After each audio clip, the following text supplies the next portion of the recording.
All right. So we've got on this panel a bunch of amazing people. Mark, you want to introduce yourself first?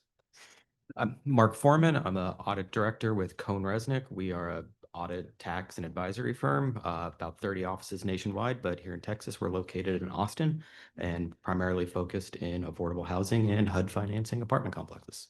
Thanks, Mark. And Robbie, everyone knows you, but in case someone doesn't. Well, there's a lot of new faces. My name is Robbie Meyer. I'm with Arcs Advantage, a consulting firm. So if you need help, but I've been in the business since 2011.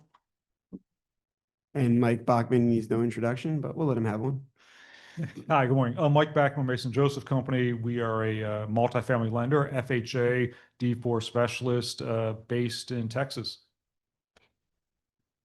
I'm Sarah Scott. I'm with Coates Rose Law Firm. I'm in the Austin office, but we have offices in Houston, Dallas, Austin, and Cincinnati. And we do a lot of work with FHA financing as well as RAD programming and other sources of HUD subsidies. And I'm Josh Gold. I'm recently out of a long-term relationship with HUD, and I'm now at Nixon Peabody. We have a bunch of offices also around the country, and really excited to be on this panel because I like affordable housing and I like FHA. So Terry Anderson, are you here? Okay, moving along. You have a question? There's the QR code.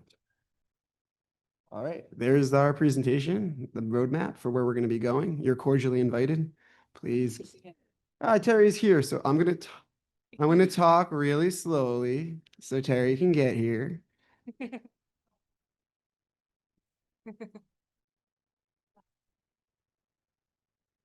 do apologize, everyone. I'm only out of breath. Took more steps than I wanted today, but you know, it's fine. We're fine. How's everybody? Good. Good. We did the intro, so Fantastic. yeah. My name is Jordan. No, it's Terry. It's like pick a new name because she's late. But anyway, y'all ready? Yeah, Okay, We're going. here we go. we've done the roadmap. Giddy up. Here we go. Yeah. All right. So, shall we begin? Mike Bachman is here with us, and he is an FHA lender. He's had experience at HUD, obviously, and he's going to talk to you about the current programs and what we're really trying to do, marrying tax credits with HUD. I didn't bring my bouquet, but I wish I did, because at the end I could throw it and toss it out to you guys. But Mike, if you want to go ahead and get started. And this was a success story.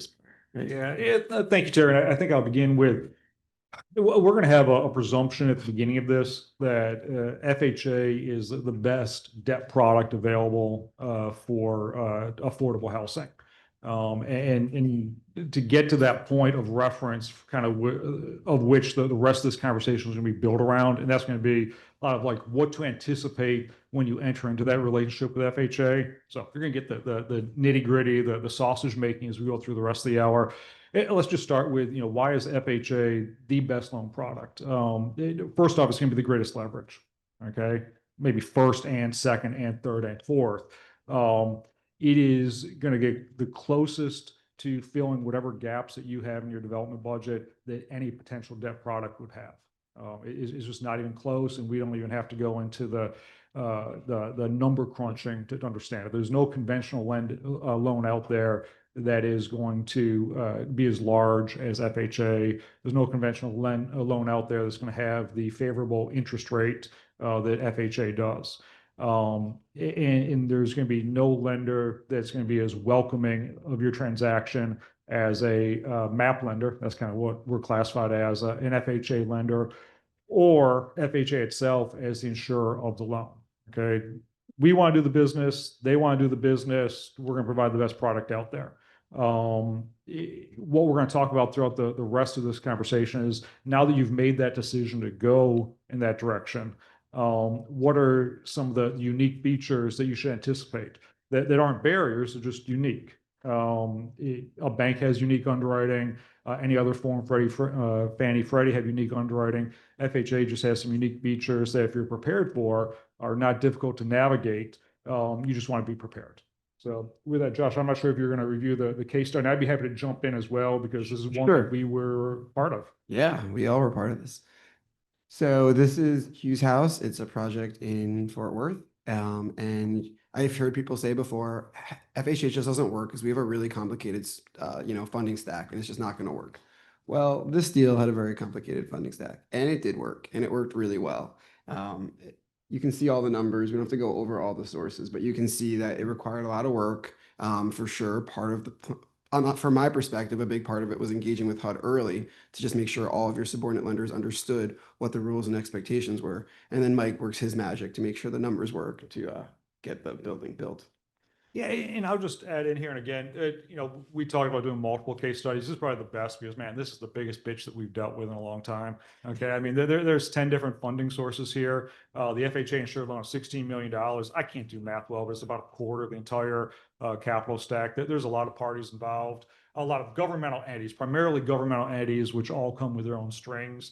And the whole process gets managed. That's the key for you, as a developer walking in is, work with the right folks, anticipate being able to answer some of the questions that are going to come up, anticipate those questions so you can answer them, and deals can get done on time, in time. Okay. Here, this was just a little background, just because I want to brag about this transaction. And I'm not sure if we have anyone from Fort Worth Housing Solutions in the audience. But several years ago, Fort Worth Housing Solutions, which is the brand name for the Fort Worth Housing Authority, decided to replace all public housing in the city of Fort Worth. I want to say they started with 5,000 units. I'm not positive. The last of the housing they had to replace was a really aged, and that's the best way I can describe it, development on the east side of Fort Worth known as Cavill Place. It was I've heard these stories that literally it is one of those locations that the police department refused to take a free unit. They were offered a free unit there to have kind of an office, and they said, no, thank you. We become a sitting target if we're here. Okay. So it was a difficult situation. Fort Worth Housing relocated the individuals. That they went back in partnership with Cormac Barron for a multi-stage redevelopment of this area, which really is transforming what's known as Stop 6, which is a historic area in the east side of Fort Worth. Hughes House was the second of the projects that we financed in this location. I think we're now on to our fourth project, the Mason Joseph did, providing D4 loans. Each one gets more and more difficult. I don't think it more difficult than this one. This is a pretty difficult one. But this is where we were able to provide the largest debt. There's no way that this deal gets done with a conventional financing. That loan, instead of being 16 million, might have been 13 million, 12 million. I don't know. And now you've got a $3 or $4 million gap that, everybody's already deferring about as much as they can and tap every single source from the city and the housing authority possible. They're tapped out. Only way this deal got done is a D4 loan. But yeah, Can you talk about some of the differences between a D4 loan and a conventional? It's better. Yeah. No, it's no, way no, better, no, that. that's the thing. I mean, but this is what we all say. Development is hard enough that the debt side you should leave to the lender. Okay, so what's I say we're going to give the greatest leverage. We can underwrite to a 111 debt service coverage on 5% vacancy. You guys can't even do that. Okay, I mean, really, what we're going to give you the maximum amount of loan, any FHA lender under the D4 program, that your syndicate or your equity is going to allow. Okay, we're going to, actually be more aggressive in our underwriting. So at the end of the day, our loan's going to be set by what their conditions are, not some obscure, obtuse, more difficult conditions that we're overlaying on top of it. Okay, really, the debt side is the easiest part of the transaction. In that it's a construction with a D4. D4 just means new construction. Construction period, interest only, that rolls into, with no stabilization test whatsoever, a 40-year term and amortization, fixed rate throughout. So it is kind of maximum security and is non-recourse. So the only guarantees that you as a developer are signing are on the tax credit side. There's nothing on the debt side.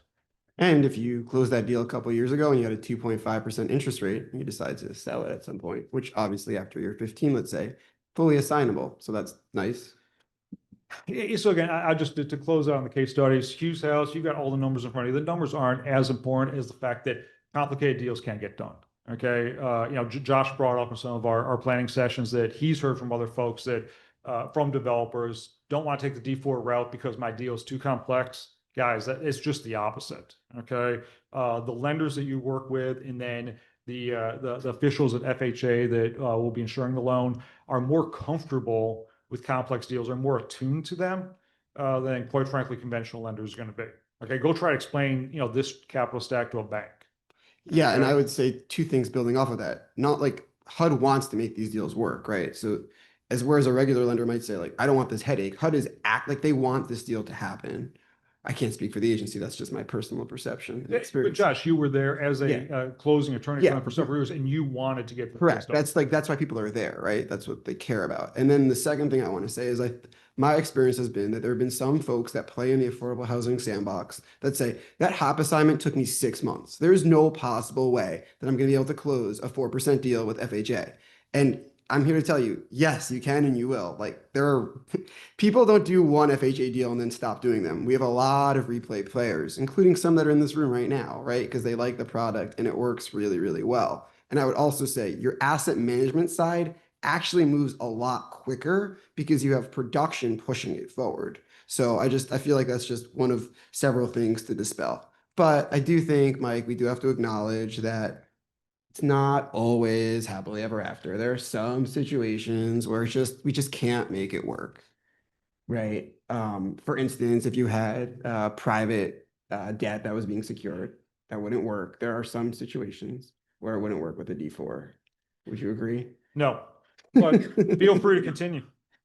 We kid. I mean, obviously, each one of you have your own relationships in the debt community, and there's sometimes going to be opportunities, maybe with your equity side, where they take you in a certain direction with debt, where the preferable financing is a different direction. But what we tell all developers, and we reach out to most of you, like as soon as you're putting in your pre-apps, is let us size up your transaction. Okay, we're going to see what debt letters that you're putting in your application. And 100% out of 100% of times, I mean, unless you're already using a D4, we can show you where we can provide, where again, and I say this is Mason Joseph, but also just FHA, D4 generally, a lot of good lenders out there. We can provide greater leverage, reduce your deferred developer fee, okay, and absorb some of the cost increases that you're going to have during the transaction. Maybe other reasons you go a different direction, but those are reasons that you are choosing. The product's always going to be preferable. I guess, Mike, what's the fastest you've ever closed an FHA transaction? Or Josh? Yeah, well, I'll just say, I mean, Robbie and I worked on a transaction a couple years ago that was post which hurricane was it? Harvey? Was it Katrina? I forget which one, but with the tax credits, there is a readiness to proceed benefit where you needed to a 9% that was awarded in July, needed to close by the end of October. Was that correct? We had to close November. November, and we closed it. Okay, and I'm gonna get into some tips later about like what to anticipate and when to start the process. But that's I'm not good at math. July, well, that's not even called July, August, September, October, in 3 months. Yeah, I would say though, I've seen them close quickly. Now it's hard for me to answer, Terry, because often we're not involved until a bit later in the process, right? Within OGC, but for sure, for 4%, I have never ever seen a 4% die because HUD couldn't get it done in time. I've seen them die because someone didn't discuss to all the partners the parameters of FHA and what was required. And that's what killed it. But it was never HUD wasn't being responsive in time. They might have just said,